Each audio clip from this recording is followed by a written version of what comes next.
BJP నాయకులు పీసరి కృష్ణారెడ్డి ఆధ్వర్యంలో BJP విజయోత్సవ ప్రమాణ స్వీకారోత్సవ సంబరాలు.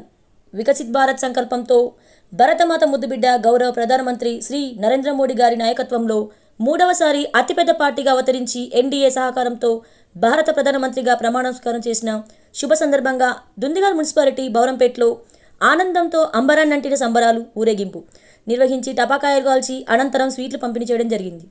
ఈ కార్యక్రమంలో బీజేపీ నాయకులు నల్ల రామచంద్రారెడ్డి, సర్గారి సత్తిరెడ్డి, గోనె మల్లారెడ్డి, డి ప్రభాకర్ రెడ్డి, ఎం జంగారెడ్డి, బి రవికాంత్ రెడ్డి, ఆకులు సత్యనారాయణ, తలారి రాము, గుడ్ల జగదీష్, నాగశేషు తదితర నాయకులు కార్యకర్తలు పాల్గొన్నారు. IV34 న్యూస్, కుత్బుల్లాపూర్ నియోజకవర్గం, దుందిగల్ మున్సిపాలిటీ, బౌరంపేట.